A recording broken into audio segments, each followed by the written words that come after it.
United States of America, एक मोहल्ले के अंदर अगर मैं रहता हूँ, तमाम के तमाम लोग हैं, वो सिर्फ और सिर्फ एक ही व्हीकल को आपके पास क्या कर सकते हैं, खरीद सकते हैं, उसका नाम है मोटर बाइक। उसके अंदर कोई ऐसा इंसान आके रहाइश पजीर हो जाता है जो कि आपके पास लैंड क्रूजर अफोर्ड कर सकता है। तो मेरा ख्याल है कि उस मोहल्ले के अंदर रहने वाले आपके पास 9 से 10 वो लोग जो कि मोटर बाइक के सवार थे, वो लैंड क्रूजर के बारे में जानने का तजस्सुस लाजमन रखेंगे, क्योंकि उनका आपके पास क्या था, आपके पास उस माशरे के अंदर जो आपके पास स्टैंडर्ड था वो हायर था ना। तो इस दुनिया को आप एक मोहल्ला समझ लीजिए, उसके अंदर आपके पास लैंड क्रूजर वाला जो बंदा है उसका नाम अमेरिका है। तो उस अमेरिका, उस चौधरी के बारे में जानने का आपको तजस्सुस होना चाहिए। और आपके पास क्या है कि पिछला 2 हफ्ते आप उठा के देख लीजिए, आप एक लफ्ज सुन सुन के आपके कान पक गए होंगे, वो है टैरिफ। किसने लगाए, किसके साथ एक फाइट स्टार्ट हुई आपकी, ट्रेड वार चाइना के साथ, ऐसा ही हो ना। तो इसका मतलब यूनाइटेड स्टेट्स ऑफ अमेरिका के बगैर ना तो दुनिया की कोई लड़ाई मुकम्मल होती है, ना आपकी किसी ना कोई ऑर्गेनाइजेशन का आपके पास क्या होता है, उसका एक प्रॉपर डेकोरम सेट होता है। हर कन्फ्लिक्ट के अंदर अमेरिका नजर आता है। आपके पास अमेरिका इज ऑटोनोमस, आपके पास कंट्री है, एक सुप्रीम पावर है इस दुनिया की, इसको मान के चलिए, और ये मानना पड़ेगा आपको एट द एंड, ठीक है। तो उसके बारे में जानेंगे तो सही। सीएसएस के अंदर ये काफी हद तक सब्जेक्ट आपको हेल्प कर जाता है। करंट अफेयर्स के अंदर, पाकिस्तान अफेयर्स के अंदर, इंटरनेशनल रिलेशंस के अंदर, अगर आपने पॉलिटिकल साइंस रखी है तो उसके अंदर, और इटसेल्फ यूएसए हिस्ट्री के अंदर तो करेगा ही करेगा, ठीक है। और इवन आपको इंग्लिश ऐसे के अंदर भी कहीं ना कहीं पे आर्गुमेंट सेटल करने के अंदर ये मदद कर जाता है आपको, ठीक है। अब देखिए, आपके पास दुनिया के बारे में लोगों का ये मानना था, दुनिया के बारे में लोगों का मतलब ये है कि साइंटिस्ट का ये मानना था कि दुनिया आपके पास फ्लैट है, दुनिया आप लोगों के पास क्या है, फ्लैट है, ठीक है। लेकिन आज तो हम ऐसा नहीं मानते, आज तो हम ये मानते चलते हैं कि जो दुनिया आप लोगों के पास है ये गोल है।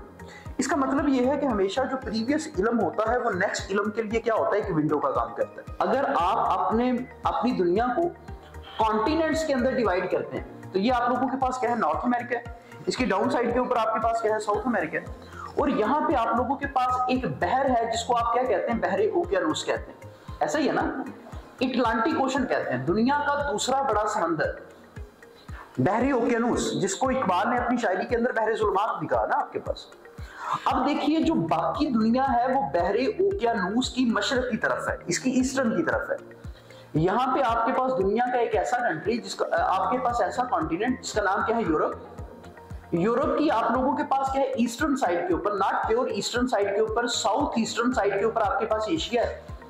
यहाँ पे आप लोगों के पास क्या है, दुनिया का दूसरा बड़ा बरे-आज़म जिसका नाम अफ्रीका है, और यहाँ पे आप लोगों के पास another continent is known as Oceania, और एक आप लोगों के पास और भी कॉन्टिनेंट है जहाँ पे कोई जिंदगी एग्जिस्ट नहीं करती, अंटार्कटिका, उसको आप ऐड ना करें चले। ये आप लोगों के पास ओशनिया है, और ये आप लोग ये समझ ले कि आपके पास क्या है, बहरा ओकियानूस की दूसरी तरफ एक दुनिया। अगर आपको ये बता दिया जाए कि कुछ अरसा पहले दुनिया ये मानती थी, यहाँ पे बसने वाले लोगों का ये जानना था कि आपके पास समंदर की दूसरी साइड के ऊपर दुनिया है ही नहीं, लोग इस दुनिया से बिल्कुल बेखबर थे ना। इसका मतलब ये था कि आपके पास इंफॉर्मेशन का फुकदान था उस वक्त, और लोग ये मानते थे कि जमीन आपके पास क्या है, फ्लैट। तो ऑब्वियस ही बात है कि समंदर की दूसरी साइड के ऊपर आपके पास कोई भी लैंड मौजूद नहीं होगी। तो यहाँ पे बसने वाले लोगों के पास ये इंफॉर्मेशन नहीं थी कि यहाँ पे लोग बसते हैं। तो इसका मतलब ये है कि आपके पास जो हाफ ऑफ द वर्ल्ड था, वो हाफ ऑफ द वर्ल्ड से क्या थी, बिल्कुल डिसअपीयर थी, बेखबर थी आप लोगों के पास। लेकिन अब तो ऐसा नहीं है, अब तो ये दुनिया इसके बारे में जानती है, ये दुनिया आप लोगों के पास क्या है, इसके बारे में जानती है, ऐसा है आपके पास। ये कब का वाकया है, ये 1492 का वाकया है आपके पास। कब का वाकया, 1492 का वाकया आप लोगों के पास। 1492 के अंदर दुनिया को ये पता चला कि आपके समंदर की दूसरी पार भी कुछ लोग बसते हैं। अब देखिए, एक सिस्टम के अंदर 2 लोग रहते हैं, एक सिस्टम के अंदर आपके पास 2 लोग रहते हैं।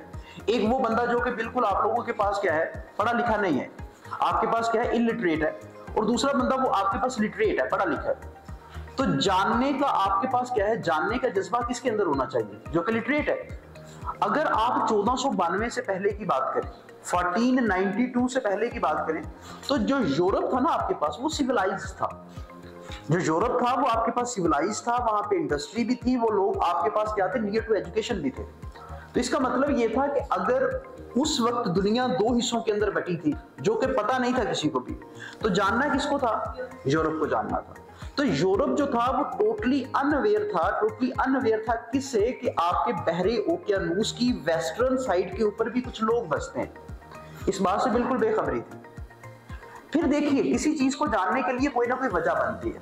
अगर मैं इस कमरे के अंदर दाखिल नहीं हुआ तो आपके माइंड के अंदर कभी कतई सवाल नहीं आएगा कि ये कौन है। एक वजह बनती है ना आपके पास। अगर दुनिया के इस खित्ते ने इस खित्ते के बारे में जाना तो कुछ ना कुछ वजूहात तो बनी होगी। ये तो डिस्कवरी का साल है ना। इससे पहले हमने डिस्कस करना है कि वो रीजंस क्या थे डिस्कवरी की। इस खित्ते को आपने डिस्कवर कैसे किया। यूनाइटेड स्टेट्स ऑफ अमेरिका मौजूद कहां पे है, यहां पे मौजूद है ना, नॉर्थ अमेरिका के अंदर। इस खित्ते को आपने डिस्कवर कैसे किया, इसकी रीजंस क्या थी, वजूहात आपने निकालनी, उसको लिखना जरा स्टार्ट किया। आपके पास क्या है कि रीजंस आप लोगों के पास क्या है डिस्कवरी ऑफ अमेरिकाज की। रीजंस आप लोगों के पास क्या है कि आपने यूनाइटेड स्टेट्स ऑफ अमेरिका को डिस्कवर कैसे किया। यूनाइटेड स्टेट्स ऑफ अमेरिका तो बहुत बात की बात है, आपने इस पीस ऑफ लैंड को कैसे डिस्कवर किया। शुरू के अंदर ऑब्वियस ही बात, इसका कोई नाम भी नहीं होगा, इसको स्ट्रेंज लैंड कहा जाता था। इसको क्या कहा जाता था, अननोन लैंड कहा जाता था, इसको स्ट्रेंज लैंड कहा जाता था, या ये कहा जाता था कि ये आपके पास क्या है, सोने का अंडा देने वाली मुर्गी है। आप लोगों के पास फुल ऑफ रिसोर्सेज, आप लोगों के पास एक लैंड है यहाँ, ठीक है। तो रीजंस क्या थे, सबसे पहले रीजन जरा देखिए। आपके पास जिस वक्त तक आप इस खित्ते को डिस्कवर नहीं कर चुके थे, यूरोप जो था, यूरोप तमाम की तमाम जो ट्रेड करता था वो किसके साथ करता था, एशिया के साथ करता था। यूरोप का जो ट्रेड आप लोगों के पास क्या था, तमाम का तमाम जो ट्रेड लिंक्स थे वो किसके साथ थे, एशिया के साथ थे। अब समंदर के बारे में तो आप जानते नहीं थे, और समंदर के बारे में आपका ये ख्याल था कि दुनिया फ्लैट है आपके पास। तो यूरोप जो डिपेंड कर रहा था वो किसके ऊपर कर रहा था, एशिया के ऊपर। अब यूरोप सिविलाइज था, यूरोप इंडस्ट्रियलाइज था, यहाँ पे इंडस्ट्री थी। इसका मतलब यह है कि इंडस्ट्री को दो चीजें चाहिए। इंडस्ट्री को क्या चाहिए, दो चीजों की रिक्वायरमेंट होती है। बेसिक जो रिक्वायरमेंट होती है वो ये है कि इंडस्ट्री को अपनी प्रोडक्ट्स को मैन्युफैक्चर करने के लिए रॉ मटेरियल चाहिए होता है। इसको रॉ मटेरियल चाहिए होता है ना। हमेशा इंडस्ट्रियलिस्ट का एक ही ऑब्जेक्टिव होता है, जो सनतकार होता है ना, उसका एक ही मकसद होता है कि मैं अपने प्रॉफिट को मैक्सिमाइज करूं, मुझे प्रॉफिट जायद आना चाहिए। तो प्रॉफिट जायद होने के लिए वो फिर क्या करेगा, सस्ता खाम माल खरीदेगा, लेबर को एक्सप्लॉइट करेगा और अपनी प्रोडक्ट को विद ह्यूज टैक्सेशन बेचेगा। तीन काम करेगा वो क्या करेगा, आपके पास सबसे पहला काम चीप रॉ मटेरियल की सर्च के अंदर निकलेगा, जहां से सस्ता काम माल मिलेगा वो लेगा। दूसरी बात उसको क्या है, लेबर को एक्सप्लॉइट करेगा। तीसरी बात क्या है कि अपनी फाइनल प्रोडक्ट को हायर टैक्सेस की बेस पे क्या करेगा, बेचेगा। अब बेचने के लिए कोई मंडी भी तो चाहिए ना जहां पे बेचना है। तो ये आपके पास इंडस्ट्रियलिस्ट का क्या होता है, आपके पास मेन ऑब्जेक्टिव होता है। तो यूरोप के अंदर इंडस्ट्री थी, इसको रॉ मटेरियल चाहिए था। रॉ मटेरियल वो कहां से ले रहा था, एशिया से।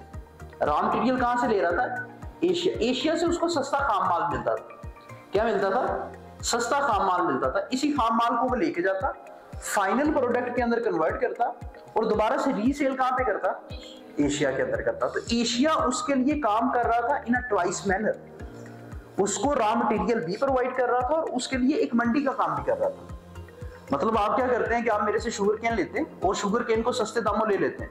उसको क्या करते हैं कि आपके पास इंडस्ट्री है शराब बनाने की, रम प्रोड्यूस करने की, वहां पे रम प्रोड्यूस करते हैं, उसके ऊपर टैक्सेस इंपोज करते हैं और उसको फिर मुझे महंगे दामों बेच देते हैं। ठीक है, तो मतलब कहानी उल्ट हो जाती है ना। अगर इसको इनडायरेक्ट समझें तो ये मेरे बुनियादी हकूक की पाबंदी नहीं है, फंडामेंटल राइट्स का मेरे क्या है, आपके पास इस्तेहसाल नहीं है। ऐसा ही है ना, पैदा मैं करूं, सूरज निकलने से सूरज गुरूब होने तक काम मैं करूं खेतों के अंदर, शुगर केन मैं प्रोड्यूस करूं। आप मेरे से सस्ते दामों इसलिए ले लो कि मेरे पास इंडस्ट्री नहीं है। उसको फाइनल प्रोडक्ट के अंदर कन्वर्ट करो और उसी को मुझे महंगे दामों आप क्या करो, सेल आउट कर दो। ज्यादती है ना आपके पास, और ये ज्यादती हमेशा बगावत की तरफ लेके जाती है, ये बात याद रखिएगा। चले हम जरा थोड़ा सा पीछे चले जाते हैं कि आपके पास इंडस्ट्रियल डेवलप, आपके पास डिपेंडेंसी थी किसके ऊपर, एशिया के साथ। यूरोप सारी की सारी तजारत किसके साथ कर रहा था, एशिया के साथ कर रहा था। अब देखिए, यूरोप और एशिया को जो लिंक करने वाला आप लोगों के पास मकाम था ना, क्योंकि एक जमीनी रास्ता ही था, तजारती रास्ता, एक जमीनी रास्ता ही हुआ करता था, वह उसी के साथ ही आपस के अंदर कनेक्टेड थे। वो आज का आप लोगों के पास जो अंकरा है, आपके पास रहा था कॉन्स्टेंटिनोपल। अक्सर आप क्या करते थे जब लोअर क्लासेस के अंदर थे तो अपने कुलीग्स के साथ, फेलोज के साथ एक गेम खेलते थे ना, कुस्तुनतुनिया लिख के दिखाओ। वो नहीं लिखा जाता था हमसे। जो कुस्तुनतुनिया है वो आपके पास क्या है, आज का अंकरा है, जो टर्की का आपके पास क्या है, कैपिटल सिटी। अब जो पुश्तून दुनिया था उसके ऊपर हुकूमत थी आपके पास किसकी? सल्तनत उस्मानिया की, ऑटोमन एम्पायर की। और ये जंक्शन पॉइंट था यूरोप और एशिया का। आप लोगों के पास क्या है? कॉन्स्टेंटिनोपल। अब यहां पे आप लोगों के पास इस एरिया को आप लोगों के पास ओन कौन कर रहा था? Ottoman empire. लेकिन इस एरिया की जो रिक्वायरमेंट थी वो यूरोप को भी थी। कुछ वक्त तक तो ये मामला चलते रहे। आफ्टर सम टाइम क्या हुआ कि यूरोप और जो ऑटोमन एम्पायर थी इनकी आपस के अंदर क्या होती है? फाइट होती है, लड़ाई होती है। ये कब की बात है? ये 1495 की बात है, 1450 की बात है। 1450 के अंदर ऑटोमन एम्पायर और जो यूरोपियन किंग्स थे ये आपस के अंदर लड़ते हैं। और होता यह है कि इन फाइट्स के अंदर क्या होता है कि आपके पास जो मुस्लिम एम्पायर थी मीन स्टेट के ऑटोमन एम्पायर वो इन फाइट्स को क्या करती है? विन कर जाती है। जो आपके पास मुस्लिम एम्पायर मीन स्टेट के ऑटोमन एम्पायर को इस जंग को क्या करती है? ऑन अ विक्ट्री स्टैंड आपके पास खत्म करती है। तो ऑब्वियस सी बात है जब मैं ऑन अ विनिंग साइड हूंगा, जब मैं जीतने वाला हूंगा, तो फिर जो हारने वाला है उसकी तजलील तो करूंगा, ठीक है, उसको ह्यूमिलेट तो करूंगा ना। ह्यूमिलेशन ये थी कि उन्होंने उस ट्रेड रूट को ब्लॉक कर दिया। ऑटोमन एम्पायर ने क्या किया कि वो रास्ता जो कि यूरोप और एशिया को आपस के अंदर मिला रहा था उसको क्या कर दिया? ब्लॉक कर दिया। अब यूरोप तमाम का तमाम उस रास्ते के ऊपर क्या कर रहा था? डिपेंड कर रहा था किसके लिए? अपने लोगों को खिलाने के लिए। सस्ते दामों रॉ मटेरियल लेके उसको फाइनल प्रोडक्ट के अंदर कन्वर्ट करके पैसे कमाने का मकसद क्या था? कि यूरोपियन लोगों को खिलाया जाए। लेकिन इस मामले से क्या हुआ कि उनका वो जो ट्रेड रूट था वो ब्लॉक हो गया। जब ट्रेड रूट ब्लॉक हुआ तो यूरोप के अंदर क्या हुआ? आपके पास कस्मापुरसी का आलम हो गया। ऑब्वियस सी बात है कि लोग अपनी लाइफ से नीचे लाइफ गुजारना स्टार्ट करने उन्होंने स्टार्ट कर दिया। तो आपने क्या किया कि यूरोप के अंदर एक डिमांड पैदा हुई। वो डिमांड क्या थी कि आप क्या करें? एशिया का नया ट्रेड रूट फाइंड आउट करें। आपने क्या करना है? एशियन न्यू ट्रेड रूट क्या करना है? फाइंड आउट करना है। अब Asian new trade route find out करने का मकसद ये है, आपके पास मकसद ये है कि आपने उस कॉन्स्टेंटिनोपल वाले मकाम से नहीं गुजरना, आपने समंदर के अंदर जाना है। और समंदर के अंदर जाके जो आपके पास सेफर रास्ता भी हो, स्विफ्टर रास्ता भी हो, ट्रेड वर्दी रास्ता भी हो, उसको जरा खोज के लाइए। लेकिन मैंने तो आपको अभी तक ये बताया है कि दुनिया फ्लैट है। लेकिन इसका मतलब ये है कि इसी दौर के अंदर साइंटिस्ट ने आपको ये भी बता दिया था, कि जो वर्ल्ड है वो आपके पास राउंड है। आपके पास क्या है? वर्ल्ड आप लोगों के पास क्या है? राउंड है। बेंजिया थ्योरी आ चुकी थी आप लोगों के पास, ठीक है। तो यहाँ पे दूसरी बात ये लिख ले, एडवांसमेंट ऑफ टेक्नोलॉजी। आपके पास क्या है? Advancement of technology. अगर आपका जो इल्मी मैदान है वो तरक्की ना करता तो हो सकता है कि आपके पास इस खित्ते की जो डिस्कवरी है वो थोड़ी सी डिले के अंदर चल जाती, डिले हो जाती। इंफॉर्मेशन मिली ना, हमें ये पता चला कि अगर समंदर के अंदर छलांग लगाएंगे तो देयर इज अ पॉसिबिलिटी कि पानी की दूसरी साइड के ऊपर आप लोगों के पास क्या हो? एशिया हो। कंसीडर कर लेना, अगर इस खित्ते को यहां से मैं रिमूव कर दूं तो पानी की दूसरी साइड के ऊपर आप लोगों के पास, अगर इस साइड पे आप लोग आएंगे, अगर वर्ल्ड राउंड है तो एशिया ही आएगा ना। इस खित्ते को रिमूव करें और पेज को ऐसे क्या करें? कर्व करें, तो यहाँ की इसकी आपके पास जो मगरबी साइड है उसके ऊपर एशिया ही तो आएगा, ऐसे ही होगा ना। लेकिन हमें क्या हुआ? हमें किस्मत से सेंटर के अंदर ये जमीन भी मिल गई। तो रीजन आप लोगों के पास क्या बनती है? पहली आपके पास ऑटोमन एम्पायर की और आपके पास यूरोपियन एम्पायर की आपस के अंदर लड़ाई, जिसकी वजह से ट्रेड रूट ब्लॉक हुआ। ट्रेड रूट ब्लॉक होने की वजह से एक नई डिमांड पैदा हुई। वो डिमांड क्या थी आपके पास? कि आप नया ट्रेड रूट फाइंड आउट करके लाओ, किसका? एशिया का। और दूसरी चीज जिसने सपोर्ट किया वो आप लोगों के पास क्या थी? Advancement of technology. इंफॉर्मेशन का आपके पास क्या है?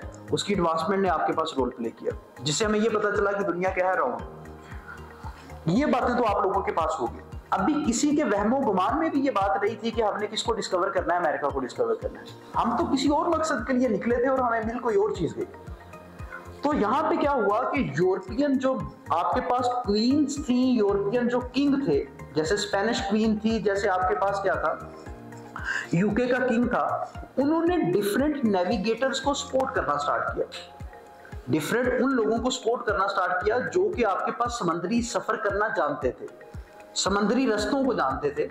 डिफरेंट नेविगेटर्स को सपोर्ट करना स्टार्ट किया कि आप क्या करें? आप हमारे बिहाफ के ऊपर एशिया का ट्रेड रूट फाइंड आउट करके लाए।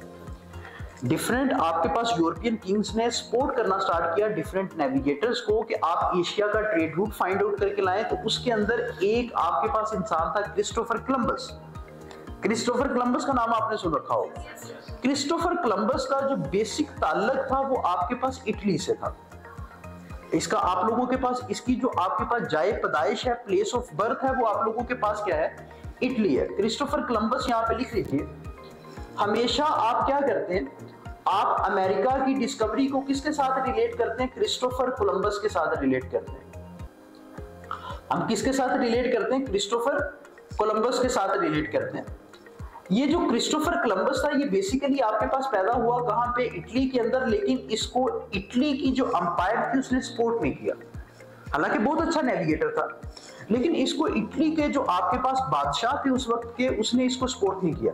इसने फिर मूव किया स्पेन की तरफ, और जो स्पेनिश मलका थी उसने फिर इसको सपोर्ट किया कि आप जाओ और आप क्या करो, एशिया का ट्रेड रूट। सपोर्ट क्या करना था, सपोर्ट इस मद के अंदर करना होता था कि कुछ आपको क्या करें, जहाज प्रोवाइड कर दिए जाए, कुछ आपको क्रू मेंबर साथ दे दिए जाए, कुछ फूड स्टफ साथ में दे दिए। ये सपोर्ट थी ना आपके पास, ठीक है। अकल समझ तो देनी नहीं थी, अकल समझ तो उनके पास थी एज ए नेविगेटर।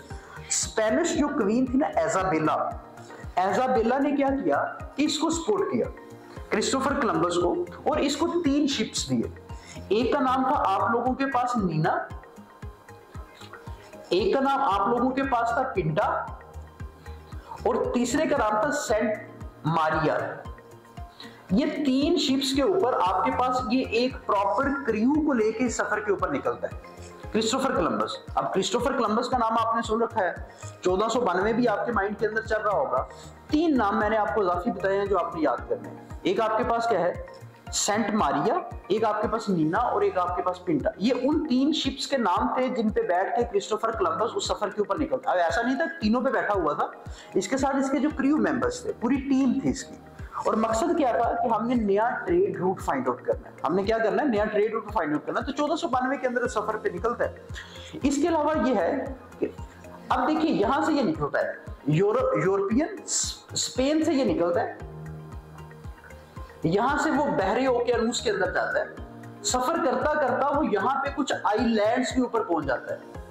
यहाँ पे आपके पास कुछ आइलैंड्स हैं, जजीरे हैं, जिनको आज भी आप याद करते हैं बहामास आइलैंड से।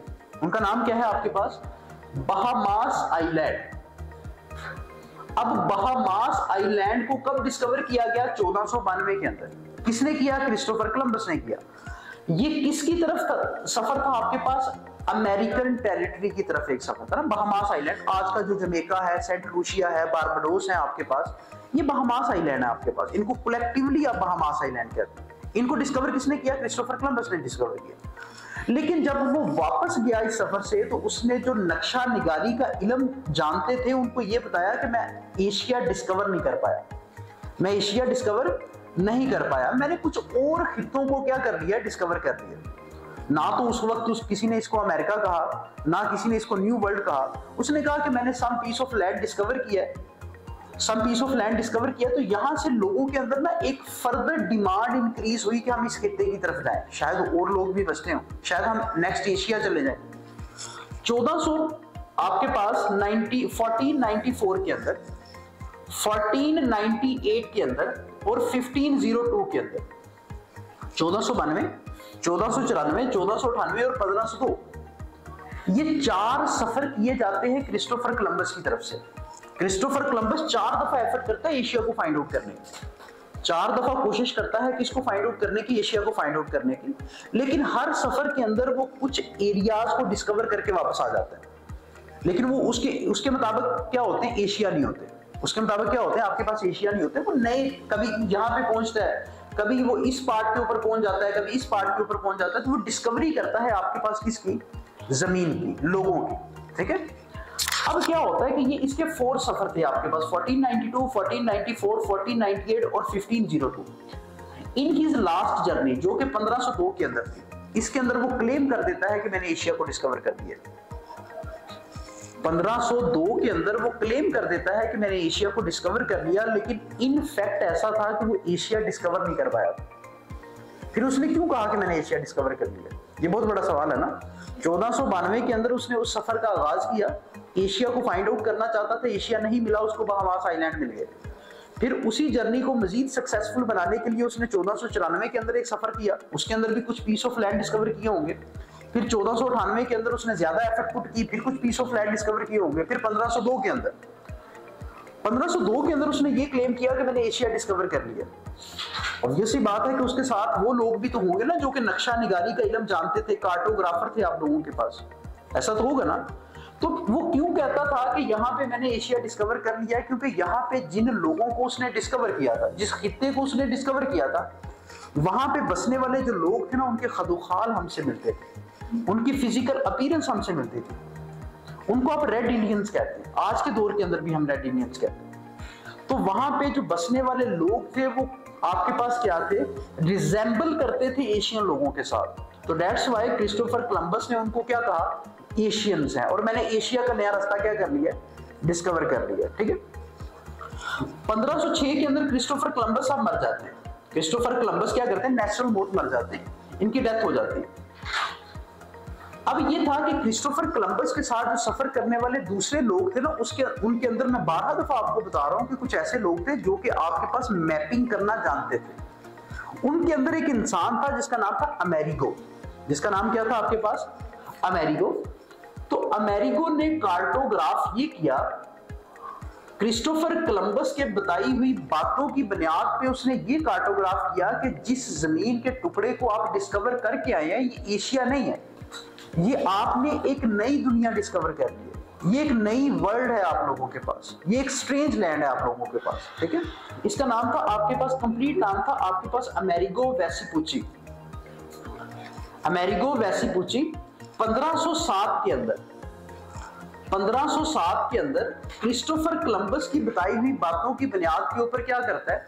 दुनिया को ये बताता है, एक आर्टिकल के अंदर वो क्या करता है, एक जर्नल के अंदर आर्टिकल पब्लिश करता है और ये बता देता है कि मैंने दुनिया को क्या दे दिया? एक नया खित्ता दे दिया। ये एशिया नहीं है, ये एक नया खित्ता है। तो इसका मतलब ये है कि जब उसको आपके पास क्रिस्टोफर कोलंबस आपने बिस्तरे मरग के ऊपर था या मरा, उसको ये पता नहीं था कि मैं दुनिया को अमेरिका डिस्कवर करके दे चुका हूँ। उसको यही था कि मैंने एशिया डिस्कवर किया। तो till his death he didn't know कि मैंने क्या किया, आपके पास एक नई दुनिया को डिस्कवर किया। लेकिन हम हमेशा क्या करते हैं, साइंस के अंदर, हिस्ट्री के अंदर या किसी भी आपके पास सब्जेक्ट के अंदर उस बंदे को लाजमन रिवार्ड करते हैं जो कि आपके पास क्या करता है, इसके अंदर इनिशियल एफर्ट्स पुट करता है। इनिशियल एफर्ट पुट तो किसने की? क्रिस्टोफर कोलंबस ने। तो हमेशा इस जमीन की डिस्कवरी को रिलेट किया जाता है किसके साथ? क्रिस्टोफर कोलंबस के साथ। अमेरिका नाम कहां से पड़ा? नॉर्थ अमेरिका, साउथ अमेरिका तो बाद की कहानी है ना, उसके अंदर यूनाइटेड स्टेट्स ऑफ अमेरिका का बनना बाद की कहानी है। इस पूरे खित्ते का जो नाम है वो अमेरिगो वेसिपुची के नाम से पड़ा। अमेरिगो वेसिपुची एक दोस्त भी था क्रिस्टोफर कोलंबस का, एक कार्टोग्राफर भी था। बेसिकली इसका आपके पास डिसिप्लिन क्या था? कार्टोग्राफी था आप लोगों के पास। तो ये सिर्फ और सिर्फ जो स्टोरी अभी तक मैंने आपको सुनाई है ना, ये सिर्फ आपके इंटरेस्ट के लिए सुनाई है, सिर्फ आपके इंटरेस्ट के लिए सुनाई है ना, कि कहानी को हम इस तरतीब के साथ लेके चलेंगे। एक वाकया जिसको, एक इवेंट जिसको हम लोगों ने पढ़ना है, उसकी कुछ ना कुछ वजूहात भी होंगी ना, फिर उसके कुछ ना कुछ आप लोगों के पास क्या होंगे? इम्पैक्ट्स भी होंगे। ठीक है। हालांकि ये आपके सिलेबस का एक प्योर टॉपिक है आपके पास, डिस्कवरी ऑफ अमेरिका, इसको हमने इसी तरतीब के साथ लेके चलना है। ठीक है। यहां तक बातें समझ आ गई। ये फैक्ट्स हैं जो आपने याद रखने हैं, इसी से आपके एमसीक्यूज कवर होंगे। और ये आप लोगों के पास वो एनालिसिस बेस्ड चीजें हैं जो कि सीएसएस का आपके पास क्या है, एग्जामिनर आपसे रिक्वायर करता है कि आपको चीजों को लिंक करना आना चाहिए एक चीज का दूसरी चीज के साथ। एडवांसमेंट ऑफ टेक्नोलॉजी एक रीजन है किसकी? आपके पास डिस्कवरी। उसके अलावा आपके पास क्या? ब्लॉकेज ऑफ ट्रेड रूट एक आपके पास रीजन है किसकी? आप लोगों के पास डिस्कवरी। अब देखिए, अब कहानी को थोड़ा सा हम क्या करते हैं, वापस लेके जाते हैं। एशिया की तरफ यूरोप क्यों देख रहा था? इस वजह से देख रहा था कि वहां से सस्ता माल मिलता है। इस वजह से देख रहा है कि वो लोग बेचारे क्या हैं, इतना शऊर नहीं रखते, उनको हम क्या करते हैं, महंगे दामों चीजें बेच सकते हैं। यूरोप को तो यही चाहिए था ना, मुझे अपने घर के अफराद को क्या करने के लिए, उनको पालने के लिए क्या चाहिए? पैसे चाहिए ना। पैसा मुझे एशिया से मिले, मुझे नई दुनिया से मिले, मुझे तीसरी दुनिया से मिले, मुझे तो पैसा चाहिए ना।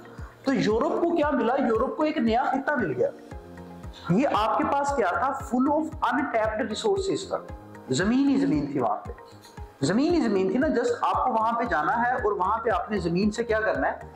अनाज की फार्म के अंदर सोने को क्या करना है, डिग आउट करना है। अनाज की फार्म के अंदर सोने को निकालना है और अपने मुल्क के अंदर लाइए, फाइनल प्रोडक्ट के अंदर कन्वर्ट कीजिए, फिर इन बेचारे लोगों को बेच दीजिए। यहाँ पे ऑलरेडी लोग बचते थे आपके पास, तो इसका मतलब आपको तो नई मंडी मिल गई ना, आपको तो नई मंडी मिल गई। तो आपका एशिया की तरफ से जो टिल्ट था वो थोड़ा सा क्या हुआ, रिवर्ट हुआ, चेंज हुआ। इसकी तरफ आपने देखना स्टार्ट किया, यूएसए ना कहिए, आपने नई दुनिया की तरफ देखना स्टार्ट किया, आपने अमेरिकास की तरफ देखना स्टार्ट किया, उसकी तरफ देखना स्टार्ट किया ना। तो इसका मतलब यह है कि अब पूरे यूरोप के अंदर स्पेन भी था, यूरोप के अंदर फ्रांस भी था, यूरोप के अंदर उस वक्त बड़ी पावर यूके भी था, यूरोप के अंदर पुर्तगाल बहुत बड़ी पावर था उस वक्त, जर्मन बहुत बड़ी पावर थे, इटालियन पावर बहुत बड़ी पावर थी। इसका मतलब यूरोप के अंदर इट सेल्फ एक जंग स्टार्ट हो जाती है कि मुझे वहां पे कब्जा करना है, मुझे भी वहां पे कब्जा करना है, मुझे भी वहां पे कब्जा करना है। मैं फ्रांस का किंग हूं तो मैं अपने जो नीचे बसने वाले लोग हैं कोशिश तो करूंगा ना, कन्विंस करने की कोशिश तो करूंगा कि आप वहां पे जाइए, वहां पे जाके अपने लोगों को सेटल कीजिए और आपके ऊपर जो कानून चलेंगे वो मेरे चलेंगे। मतलब दुनिया जो मानेगी वो ये मानेगी कि वो इलाका फ्रांस के किंग के कब्जे के अंदर, यूके के किंग का भी यही हाल होगा, स्पेनिश क्वीन का भी यही हाल होगा, आपके पास पुर्तगीज जो अंपायर थी उसका भी यही हाल होगा। तो यूरोप के अंदर एक लड़ाई स्टार्ट होगी कि आपको एक नया खिता मिला है, उसको आपने क्या करना है, कॉलोनाइज करना है, वहां पे सेटलमेंट्स करनी, क्योंकि वो जो खिता था वो आपके पास क्या था, सोने का अंडा देने वाली क्या थी, आपके पास मुर्गी थी। तो मैक्सिमम लोगों ने मैक्सिमम एफर्ट्स की कि हम लोगों को वहां पर ले जाके क्या करें, बसाएं। और वो बसाने वाले लोग कौन थे, यूरोपियन लोग थे। अमेरिका के बारे में आज भी आप एक वर्ड सुनते होंगे कि जो यूनाइटेड स्टेट्स ऑफ अमेरिका है या ओवरऑल जो अमेरिका है वो किसी का भी नहीं है और वो सबका है, किसी का भी नहीं है। इसका मतलब ये है कि उसके जो अपने आबाई लोग थे जो ऑलरेडी यहाँ पे बसते थे उनको तो आपने मार दिया, उनको तो आहिस्ता आहिस्ता आपने मार दिया। और यहाँ पे जो आके बसने वाले लोग हैं वो कौन है, वो मैक्सिकन लोग हैं, वो पाकिस्तानी लोग हैं, वो इंडियन लोग हैं, वो यूके से आके सेटल हुए, वो आपके पास फ्रांस से आके सेटल हुए, वो आप लोगों के पास इटली से आके सेटल हुए।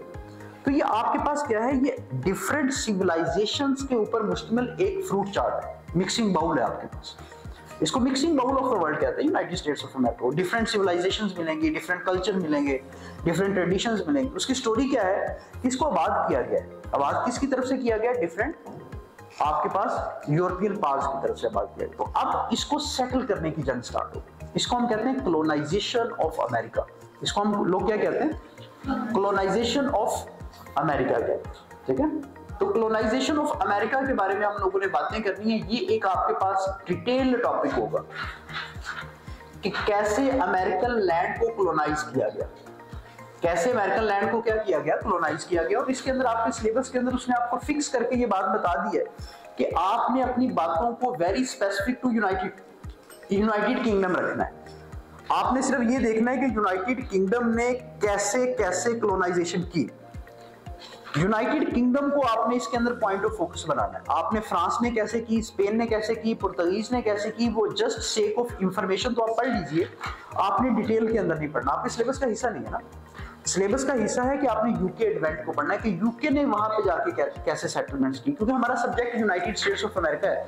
बाद में वही चीजें यूनाइटेड स्टेट्स ऑफ अमेरिका के अंदर कन्वर्ट होंगी। तो अमेरिकाज को कॉलोनाइज कैसे किया गया, इसका मतलब ये है कि जब मैं जमीन के टुकड़े को डिस्कवर कर लूं, 1492 की बात है ना, मैंने उसको डिस्कवर, उसी वक्त से उसको कॉलोनाइज करने की एफर्ट्स भी स्टार्ट हो चुकी होंगी। तो 1492 से ही लोगों ने उसको कॉलोनाइज करने के लिए अपनी अपनी एफर्ट्स को पुट करना स्टार्ट कर दिया। 1492 से फिर कॉलोनाइजेशन स्टार्ट होती है। अब ये बड़ा मुश्किल काम है, इस चीज को जरा समझिएगा। अगर मैं यूनाइटेड के लाहौर का किंग हूँ, अगर मैं लाहौर का किंग हूँ और एक दिन मुझे ये पता चल जाता है कि लिया वाली साइड के ऊपर भी ऐसी जमीन है जो कि आपके पास क्या है, फुल ऑफ रिसोर्सेज है, मैं तो लाहौर से कभी भी यहाँ से क्या कहीं लाहौर को छोड़ के लिया जाना पसंद नहीं करूंगा। मैं कोशिश करूंगा कि मेरे नीचे जो बसने वाले लोग हैं, मेरे अंडर जो काम करने वाले लोग हैं, उनको यहाँ से मैं क्या करूं, वहां पे कन्विंस करूं कि वो वहां पे जाएं। और किसी को अपनी आबाई जगह से उसको कन्विंस करना कि उसको छोड़ के किसी दूसरी जमीन के ऊपर जाए, ये बड़ा मुश्किल काम है, बड़ा मुश्किल काम है। और लिया के अंदर जाके बसने वाले लोगों के ऊपर जो कवानीन चले वो भी मेरे चले, वो भी मेरे ही चले। मतलब लाहौर का किंग इस बात को माने कि काम ये लोग मेरे लिए वहां पे जाके करें, कवानीन भी मेरी माने, ठीक है, और उनके जो बेसिक राइट्स हैं उनको मैं एक्सप्लॉइट भी करूं। तो इसका मतलब कॉलोनाइजेशन कभी कभी आपको डिस्टर्ब भी कर देती है, बल्कि मोस्ट ऑफ टाइम उसने डिस्टर्ब भी किया।